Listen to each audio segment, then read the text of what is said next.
오늘 본문을 소개합니다. 오늘 말씀을 보게 되면 사무엘하 5장 22절 말씀은 이상한 내용이 소개되고 있습니다. 다윗 왕 시대 때에 블레셋이라는 민족이 있었습니다. 이 블레셋 군대가 다윗이 통치하고 있는 유다 민족을 공격하기 위해서, 전쟁을 하기 위해서 르바임이라는 곳에 가득하게 모였습니다. 군사가 집결했습니다. 참고로 말씀드리면 그 시대 상황은 블레셋 군대는 세계 최강의 군대입니다. 막강한 군대, 군사력을 자랑하고 있었습니다. 이들은 백전백승의 군대들입니다. 수많은 이웃 나라들을 점령해 나갔습니다. 반면에 다윗이 다스리고 있는 유다 민족은 군대가 미미한 약소 군대입니다. 싸움이 되지 않습니다. 마치 어른과 어린아이 싸움과 같았습니다. 계단으로 바위치기입니다. 진퇴양난이었습니다. 그렇다고 포기할 수도 없고 항복할 수도 없었습니다. 오늘 성경 말씀을 보게 되면 사무엘하 5장 23절 말씀을 보게 되면 다윗이 하나님께 기도했습니다. 여쭈었습니다. 그때 하나님께서는 이상한 말씀을 하십니다. 뽕나무 꼭대기에 걸음 걷는 소리가 들리거든 공격하라, 그렇게 말씀하시면서 여호와께서 너보다 앞서, 하나님께서 앞서 나가셔서 블레셋을 치리라 말씀합니다. 하나님이 싸우시겠다 했습니다. 이 전쟁은 나와의 전쟁이 아니라 하나님과의 전쟁으로 바꿔져 버립니다. 하나님과 전쟁에서 이길 자가 누구입니까? 다윗 앞에 가시겠다 했습니다. 그런데 대단히 중요한 내용은 뽕나무 꼭대기에서 걸음 걷는 소리가 들리거든 공격하라 했습니다. 행동하라는 것입니다. 너는 이미 전쟁에서 이겼다는 것입니다. 그런데 뽕나무 꼭대기, 도대체 무엇을 의미하고 있을까요? 걸음 걷는 소리라는 것은 하나님께서 뽕나무 꼭대기에 찾아오시겠다는 것입니다. 그때는 내가 그때에 뽕나무 꼭대기에 내가 찾아왔을 때, 그때에 내가 너보다 앞서 나가서 블레셋을 치리라 했습니다. 오늘 우리에게는 주변에 수많은 블레셋이 있습니다. 질병의 블레셋, 가난의 블레셋, 불신앙의 블레셋, 우상의 블레셋이 있습니다. 호시탐탐 우리를 공격합니다. 내 몸을 치고 들어오는 온갖 질병들, 내 가정을 망가뜨리려고 하는 여러 가지 경제적인 어려움들, 신앙의 블레셋 같은 것들이 들어와서 사람을 넘어뜨리려고 하고 있습니다. 한국교회를 무너뜨리려고 한 블레셋이 있습니다. 안보의 위협도 하나의 블레셋이라 할 수 있습니다. 그런데 뽕나무 꼭대기에 걸음 걷는 소리가 들리거든 도대체 무엇을 말씀하고 있을까요? 참고로 말씀드리겠습니다. 오늘 우리가 가지고 있는 성경 66권 속에는 뽕나무 이야기가 많이 기록되고 있습니다. 그런데 한글에 보게 되면 다 같은 뽕나무입니다. 더 이상 어떤 의미를 찾을 수가 없습니다. 그런데 성경 원어를 보게 되면 성경이 기록된 이 뽕나무는 다 다른 의미를 가지고 있습니다. 오늘 사무엘하 5장 24절에 말씀하시는 뽕나무 꼭대기에 걸음 걷는 소리라고 말씀하는 이 뽕나무는 히브리어 원어에는 바카입니다. 바카. 이 바카란 말이 어떤 말이냐면 울다, 애통해하다, 통곡하다, 이 의미를 가지고 있습니다. 다시 말씀드려서 우는 나무, 애통해하는 나무, 통곡의 나무라는 뜻을 가지고 있습니다. 이 바카의 뽕나무는 실제 이 뽕나무는 눈물을 흘리는 나무입니다. 이슬이 맺히듯이 나무가 이슬이 맺힐 때가 있습니다. 마치 눈물방울처럼 이 나무에 눈물이 흐른다고 합니다. 그래서 나무에 맺히는 이 방울방울 맺히는 물방울들은 마치 사람이 눈물 흘리는 그 모습과 같다는 것입니다. 그래서 바카의 나무라고 부릅니다. 복음적으로 무엇을 말씀하고 있을까요? 나무입니다. 우는 나무라면 이 나무는 또 어떤 의미를 가지고 있습니까? 이사야 5장 7절 말씀을 보게 되면 나무는 사람을 의미합니다. 예레미야 5장 14절에도 역시 나무는 사람을 의미하고 있습니다. 예수님께서 이 땅에 오셨을 때 소경의 눈을 뜨게 하실 때 마가복음 8장 24절 말씀을 보게 되면 소경의 눈을 뜨게 하신 주님께서 내 눈에 무엇이 보이느냐 물으셨습니다. 이때 이 소경의 눈을 뜨면서 하는 말이, 사람들을 보면서 이렇게 말합니다. 나무 같은 것들이 걸어 다니는 것이 보이나이다. 나무는 사람을 의미하고 있습니다. 그렇다면 애통, 울다, 눈물, 이 박하, 나무, 사람을 의미한다면 오늘 이 시대에 하나님께서는 누구를 찾아오십니까? 내가 지금 블레셋 같은 문제를 만났습니다. 하나님의 산적한 이 무수한 이 블레셋이 가득한 러바인 골짜기에 나를 공격하려는 수많은 것들이 있습니다. 코로나 바이러스가 있습니다. 안보의 위협이 민족에 늘 70여 년 동안 계속되고 있습니다. 내 가정에 계속해서 공격해 들어오는 여러 가지 사람들로부터 오는 공격, 이런 모든 문제들 앞에 하나님, 나는 어떻게 해야 됩니까? 했더니 박하의 나무에 찾아오시는 우리 하나님, 오셔서 하시는 말씀이, 내가 너보다 앞서 나가서 너를 괴롭히려 하는 블레셋을 내가 치리라 하는, 오늘 이 말씀의 응답은 어떤 것입니까? 바로 애통해하는 사람, 우는 사람, 통곡하는 사람, 누구입니까? 기도를 해도 소극적인 기도는 눈물이 나지 않습니다. 열정이 없습니다. 적극적인 기도가 있습니다. 눈물로 하나님 앞에 간절하게 기도하는 사람이 있습니다. 통곡의 기도를 합니다. 애통의 기도를 합니다. 회개하면서 눈물을 흘리는 사람이 있습니다. 하나님께서는 이 사람을 찾아오십니다. 왜 기도가 응답 안 됩니까? 소극적인 기도는 응답되지 않습니다. 기도를 했다 말았다는 사람들이 있습니다. 마치 이 기도는 어떤 것인가? 영적 호흡과 같습니다. 내가 하루 식사를 하지 않으면 내가 기운이 빠집니다. 우리 영적인 호흡은 어떤 것입니까? 이 영양식은 내가 기도를 통해서 얻어야 된다는 것입니다. 기도는 에너지입니다. 기도는 하나님께서 주시는 능력입니다. 기도하는 사람은 세상이 감당하지 못합니다. 오늘 그런데 우는 나무, 회개하는 나무, 애통의 나무, 통곡의 이 나무를 찾아오시는 우리 하나님, 오늘 현장에 되시길 간절하게 소망합니다. 오늘 성경 말씀을 보게 되면 박하를 계속해서 소개합니다. 성경 말씀에 창세기 21장 사건을 잠깐 소개하고 있습니다. 아브라함과 사라라는 부부가 있었습니다. 하나님께서는 이 아브라함에게 자녀를 주시겠다 했는데 아브라함 나이 100세가 될 때까지 자녀가 생기지 않았습니다.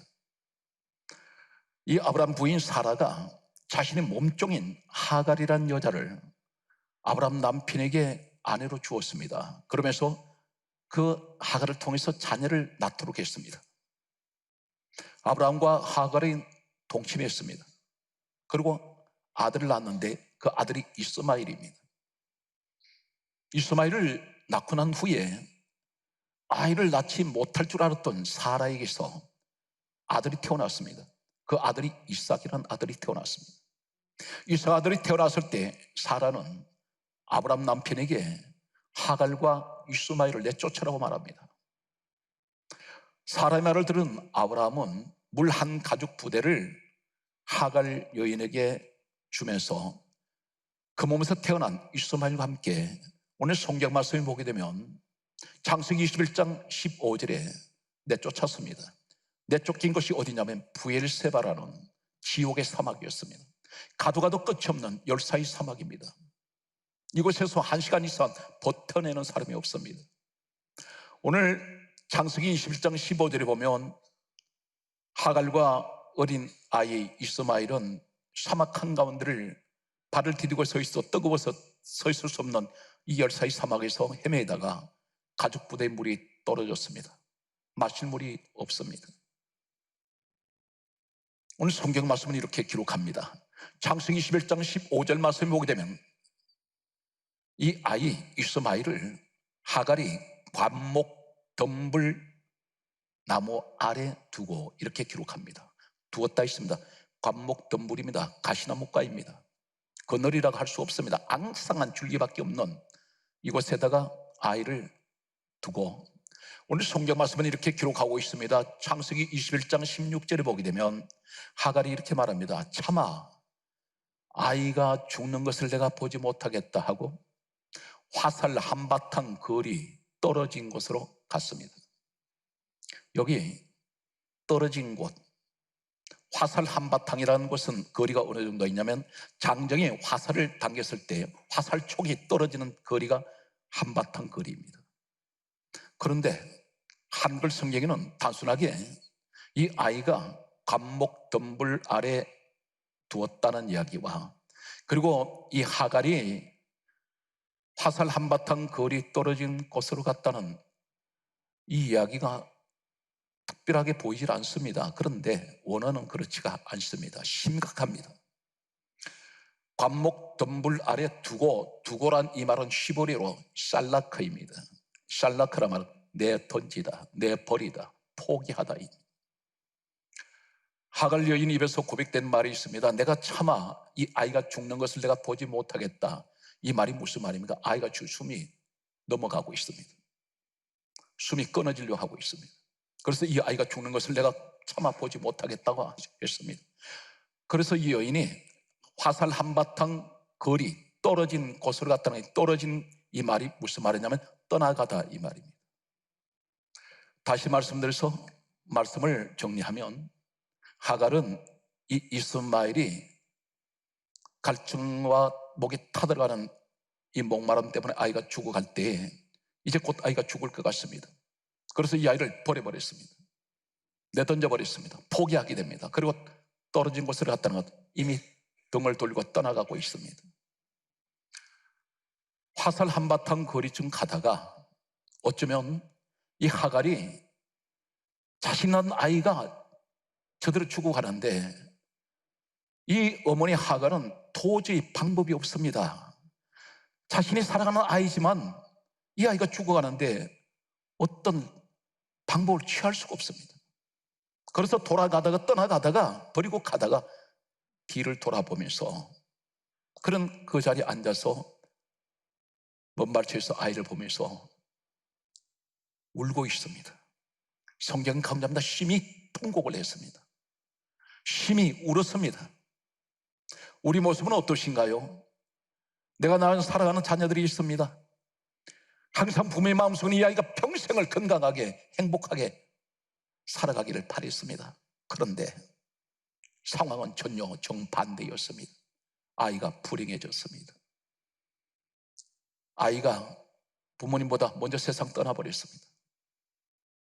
아이가 병들어서 고통 중에 있습니다. 아이가 장애자가 되었습니다. 전혀 생각지 않은 청천벽력 같은 현실이 내 눈앞에 전개되고 있습니다. 이 아이를 볼 때마다 가슴이 미어집니다. 하루 이틀이 아닙니다. 저 아이 불행이 내 불행이 되었으면 좋겠는데 왜 저 아이에게 천사 같은 아이가 왜 죄 없는 저 아이한테 이 고통이 저 아이에게 가 있을까? 지금 하갈이 이스마엘을 바라볼 때 가슴은 미어집니다. 그런데 이 하갈이 할 수 있는 것은 하나님 앞에 우는 것밖에 없습니다. 오늘 창세기 21장 16절에 하갈이 아이를 바라보면서 울었습니다. 성경 운이 이 말이 박하입니다. 애통해합니다. 고통스러워하면서 통곡을 하고 있습니다. 눈물의 기도를 하고 있습니다. 그때에 놀라운 사실은 하나님께서 침묵하시던 하나님께서 창세기 21장 17절을 보면 하늘에서 음성이 들려옵니다. 하나님의 음성이 들립니다. 하갈아 무슨 일이냐? 언제 음성이 들려왔어요? 하나님께서 왜 물어보십니까? 하갈이 울었을 때, 하갈이 하나님 앞에 이스마엘을 바라보면서 울 때에 사랑하는 성도 여러분, 아이한테 무엇을 남겨주시기 원하십니까? 많은 재물을 남기시면 그 재물은 한순간에 다 없어집니다. 영원하지가 않습니다. 그러나 이 자녀에게 가장 위대한 유산을 남길 수 있는 것은 기도입니다. 어머니 아버지의 눈물의 기도는 부모님이 이 땅을 떠나고 난 후에도 하나님은 그 기도를 반드시 기억하셔서 이 아이 평생에 또 자손 대대로 하나님께서는 그 조상의 기도를 기억하셔서 늘 하나님은 지켜주시고 축복하실 것입니다. 우리는 기도해야 됩니다. 코로나 바이러스 앞에서 우리는 속수무책입니다. 수많은 겹겹이 쌓여있는 나를 포위하고 있는 수많은 문제들 앞에서 하나님이 어떻게 해야 합니까? 가슴 졸이며 우리는 불안하고 두려워합니다. 그러나 그 시간에 하나님 앞에 우리는 엎드려 눈물을 흘리며 하나님 앞에 기도할 때에 하나님께서는 오늘 블레셋 같은 이 문제들을 하나님 친히 다치시고 하나님께서 우리를 지켜주실 것입니다. 하나님께서는 우리에게 말씀합니다. 박하의 사람이 되라고 말씀합니다. 우는 자가 되라고 말씀합니다. 기도를 할 때 형식적인 기도하지 말고 하나님 앞에 눈물 흘리며 간절한 기도를 드릴 때에 하나님께서는 그 사람을 반드시 찾아오신다는 것입니다. 오늘 성경 말씀은 이렇게 기록하고 있습니다. 계속해서 박하의 골짜기에서 우는 사람들이 있습니다. 이 골짜기는 사망이요 고통이며 환난입니다. 오늘 이 시대는 어느 곳도 편한 곳이 보이지 않습니다. 정서는 다 메말라 죽어버렸습니다. 사람들이 기계처럼 움직이고 있습니다. 이러한 현실 앞에 성경이 이렇게 말씀합니다. 박하의 자리에서 울고 기도하고 애통해하는 사람들을 향하여 하시는 말씀은 시편 126편 5절은 이렇게 말씀합니다. 눈물을 흘리며 씨를 뿌리는 자는 기쁨으로 거두리로다. 박하에 눈물을 흘리는 사람들, 애통하는 사람은 반드시 씨를 뿌립니다. 씨를 뿌릴 때 기쁨으로 그것을 얻을 것이라 했습니다. 거둘 것이라고 했습니다. 성경이 계속해서 강조하고 있습니다. 시편 126편 6절은 이렇게 말씀합니다. 울며 씨를 뿌리러 나가는 자는 반드시 그 곡식단을 거두리로다. 추수의 축복을 가져온다는 것입니다. 하늘을 안고 들어오는 오늘 이 축복의 주인공이 되십시오. 세상을 바라보며 한숨 쉬지 말고 세상을 바라보며 절망할 것도 없습니다. 무엇이 실패했다고 낙심할 것도 없습니다. 좌절할 것도 없습니다. 우리는 주님 앞에 무릎 꿇고 울며 기도하면 반드시 하나님은 그 사람을 통해서 찾아오시고 위로해 주실 것입니다. 특별히 우리의 삶이 이제 이러한 삶의 모습이 되시기를 주 예수의 이름으로 축복합니다. 오늘 성경 말씀을 보게 되면 한 여인이, 위대한 여인이 있습니다. 성경 말씀은 이렇게 기록합니다. 사무엘상 1장 10절에 보게 되면 한나라는 여인이 있습니다. 한나라 말은 은혜라는 뜻입니다. 한나에게는 자녀가 없었습니다. 그런데 이 여인이 오늘 사무엘상 1장 10절에 보면 심히 하나님 앞에 통곡의 기도를 합니다. 이 통곡의 기도를 통해서 한나에게 주신 아들이, 기도를 통해서 얻은 아들이 바로 사무엘입니다. 이 사무엘 아들은 어떤 사람이었습니까? 이스라엘 건국 초기에 초대왕 사울왕을 직접 세웠습니다. 그리고 기름 부었습니다. 두 번째 왕 다윗을 또 세우고 기름 부었습니다. 이 사람은 이스라엘 나라를 세운 건국 초기의 영웅입니다. 하나님이 이 사람을 쓰십니다. 사랑하는 성도 여러분, 자녀를 어떻게 키워야 됩니까? 기도로 키우십시오. 기도하는 어머니, 아버지 밑에서 자란 이 자녀는 절대 탈선하지 않습니다. 불행해지지 않습니다. 이 사무엘인 훗날이 이렇게 말합니다. 어머니한테 배웠던 것, 늘 어머니의 자화상은 어떤 것이었습니까? 이 사람은 고백속에 이런 고백이 있습니다. 나는 결코 기도 쉬는 죄를 범하지 않습니다. 어디에서 나왔을까요? 늘 어머니 모습은 늘 기도하는 모습이었습니다. 그 모습에서 이 아들은 기도 쉬는 것은 죄라고 말했습니다. 유일하게 전 성경에서 이렇게 고백한 사람은 사무엘밖에 없습니다. 오늘 성경 말씀을 보게 되면 사도행전 13장 22절에 다윗이라는 사람이 또 소개됩니다. 이 다윗을 가리켜서 성경이 이렇게 강조합니다. 하나님 마음에 맞는 자라 했습니다. 하나님 마음에 맞는 유일한 사람. 성경에서 전 성경은 단 한 사람도 다윗에게 말씀하신 이러한 말씀을 하신 사람이 없습니다. 하나님 마음에 맞는 자. 이 사람은 어떻게 했길래 하나님 마음에 맞는 자 있을까요? 독특한 다윗의 모습을 한 가지만 소개합니다. 시편 6편 6절에 보게 되면 다윗이 이렇게 고백합니다. 밤마다 내 눈물이 내 침상을 띄우며 내 요를 적시나이다. 다윗은 늘 눈물로 기도하는 사람이었습니다. 시편 39편 12절에는 이렇게 기록합니다. 내가 울면서 눈물로 하나님 앞에 부르짖고 기도했다고 고백합니다. 사랑하는 성도 여러분, 환경이 어떤 환경입니까? 운명 탓하지 마십시오. 팔자 이야기하지 마십시오. 반드시 기도하는 사람은, 이 박하의 자리에 있는 사람은 하나님께서 그 환경, 운명, 팔자를 바꿔버립니다. 완전히 인생이 바꿔지는, 전혀 상상하지 못했던 일들이 여러분 앞에 전개가 될 것입니다. 오늘 성경 말씀은 우리에게 다음과 같은 말씀을 하고 있습니다. 히스기야라는 사람이 있습니다. 열왕기하 20장 3절에 보게 되면 히스기야라는 사람은 유다의 왕인데 이 사람은 하나님께서 굉장히 아끼고 사랑했던 사람이었습니다. 대단한 믿음의 사람이었습니다. 그런데 하나님께서 어느 날 하나님이 종을 보내셔서 이렇게 말씀합니다. 이제는 이 땅을 떠날 때가 되었다고 말씀합니다. 너에게 주어진 수명이 여기까지라고 했습니다. 그리고 주변을 정리하라고 말씀하셨습니다. 이 말씀을 들었다면 히스기야는 포기해야 됩니다. 이제는 하나님께서 나를 데려가실 때가 되었으니 이 사람은 더 이상 이 땅에서 살아날 수가 없습니다. 그런데 히스기야는 병이 들어있는데 하나님께서는 이제 떠날 준비를 하라고 말씀하셨습니다. 이때 히스기야가 나철벽을 향해서 다음과 같은 기도를 합니다. 내가 주 앞에 진실하고 전심으로 내가 하나님 앞에 행했으며 나는 진실하게 주께서 보시기에 행했나이다. 나를 기억하여 주옵소서. 그러면서 성령 강조합니다. 통곡의 기도를 했습니다. 살려달라는 기도가 아니었습니다. 눈물의 간절한 통곡 기도는 다시 말씀드려서 하나님, 나는 지금까지 하나님 앞에 진실했습니다. 전심을 다했습니다. 내가 주님 보시기에 이렇게 행동했습니다. 하나님, 나를 기억해 주세요. 할 때 하나님께서는 오늘 이 히스기야에게 너 주변 정리하고 떠날 준비하라고 말씀을 전했던 이 주의 종이 바로 히스기야에게서 돌아서고 나갈 때에 바로 하나님께서 말씀이 그 사람에게 전달됩니다. 너는 돌아가서 히스기야에게 내가 너 기도를 듣고 내 눈에 눈물을 보았노라. 오늘 박하의 자리에 서시기 바랍니다. 내 눈물을 보았노라. 그러므로 너는 생명을 내가 15년을 더 연장해 주겠고 데려가시려다가 15년 생명을 연장시키십니다. 우리 하나님은 눈물로 기도하는 사람을 보시고 하나님께서 정하신 뜻을 바꾸십니다.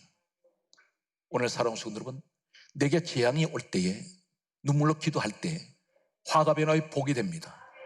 완전히 상황을 판도를 바꿔버려서 전화위복으로 만드시는 오늘 기도의 자리에 서시기를 예수 이름으로 축복합니다. 신약 성경을 소개합니다. 우리 예수님께서 구체적으로 말씀하십니다. 마태복음 5장 4절에 말씀하시기를 따라하시겠습니까? 애통해 하는 자는 복이 있나니 그들이 위로를 받을 것이며. 사랑하는 성도 여러분, 사람에게 위로받으려 하지 마십시오. 그래서 립 서비스에 불과합니다. 하나님의 위로가 있어야 됩니다. 하나님의 위로는 모든 상황을 바꿔놓습니다. 오늘 그것이 어떤 것입니까? 애통해하며 기도하십시오. 때로는 모든 문제를 만났을 때 내 가정의 어려움이 하나님 이것이 내 잘못이었습니다. 회개의 기도, 애통해하는 기도, 눈물의 기도는 반드시 하나님 위로가 있습니다. 성경 말씀은 이렇게 기록하고 있습니다. 누가복음 6장 21절의 말씀을 보면 따라하시겠습니다. 우는 자는 복이 있나니 너희가 웃을 것이요. 반드시 주님 앞에 우는 사람은 웃음을 주신다는 것입니다. 마태복음 26장 75절 말씀 보게 되면 베드로라는 사람이 있습니다. 이 베드로가 주님을 부인하고 저주했습니다. 자기가 살기 위해서 주님을 버려버렸습니다. 그때에 예수님께서 베드로에게 하신 말씀이 있었습니다. 내가 닭 울기 전에 3번 나를 부인하리라. 이 사람이 이 말씀이 생각나서 예수님을 부인하고 저주한 그는 너무나 양심의 가책을 받았습니다. 가슴이 심장을 찌르는 이 아픔 때문에 그런 밖으로 뛰쳐나가서 심한 통곡의 기도를 하게 됩니다. 그리고 그런 회개합니다. 이때 예수님께서는, 우리 주님은 다시 베드로를 위대한 제자로 세우시고 바로 역사의 주의 종 가운데 역사의 길이 남는 2000년 역사수에 이 베드로를 하나님께서는 높여주셨습니다. 말씀의 결론이 되겠습니다. 고린도 전서, 특별히 오늘 이 시간에 여러분에게 마지막 말씀의 결론은 히브리서 5장 7절 말씀을 소개하고 마치겠습니다. 히브리서 5장 7절은 이렇게 말씀하고 있습니다. 우리 예수님께서 심한 통곡과 눈물과 간구와 소원을 올리셨다고 했습니다. 심한 통곡의 기도를 하셨습니다. 눈물의 세월을 보내십니다. 십자가에서까지 우리 주님은 눈물을 흘리시면서 애통해 하신 우리 주님 모습을 보게 됩니다. 간구와 소원을 올렸다 했습니다. 우리 주님의 소원이 어떤 것일까요? 이 땅에 오실 때에 예수님 이 땅에 태어나시기 전에 천사가 와서 먼저 전해준 말이 어떤 말입니까? 마태복음 1장 21절에 이름을 예수라 하라. 이는 자기 백성을 죄에서 구원하실 자라 했습니다. 죄 때문에 오셔서 주님은 친히 십자가에 죽으시러 오셨습니다. 왜 죽으십니까? 온 인류의 죄를 주님이 다 감당하시고 그분의 죄를 다 뒤집으셔서 그 죄를 가지고 십자가에서 못 박혀 돌아가시면 죄 없으신 예수님을 말미암아 우리 모든 죄에서 자유함을 주어집니다. 그래서 요한일서 1장 7절은 예수의 피가 우리를 모든 죄에서 깨끗하게 하신다 했습니다. 주님의 소원은 한 영혼이라도 더 구원하시고 한 영혼이라도 더 주님 앞으로 돌아오게 하셔서 저들을 회개시키시고 저들을 천국의 사람으로 만들시기 위한 우리 주님의 간절한 소원이었습니다. 그 소원은 심한 통곡의 기도가 있었고 눈물이 있었습니다. 사랑하는 성도 여러분, 아무리 힘들고 어려운 현실을 할지라도 기죽지 말고 좌절하지 말고 낙심하지 마세요. 왜 그렇습니까? 우리에게는 하나님이 계십니다. 그리고 하나님께서 우리에게 말씀하셨습니다. 무엇이든지 힘들고 어려운 일이 있거든 네가 애통해 하면서 네가 박하의 자리에서 기도해라. 그럼 반드시 내가 상황을 바꿔줄 테니 민족의 상황 모든 것을 다 바꿔내신 하나님, 우리 하나님께서는 전능하신 하나님입니다. 그분이 곧 빌립보서 2장 6절에 근본 하나님 본체 되시는 예수님이십니다. 오늘 또 주님을 바라보시면서 힘들고 어려운 이 시대에 승리자가 되시기를 주 예수 이름으로 축복합니다.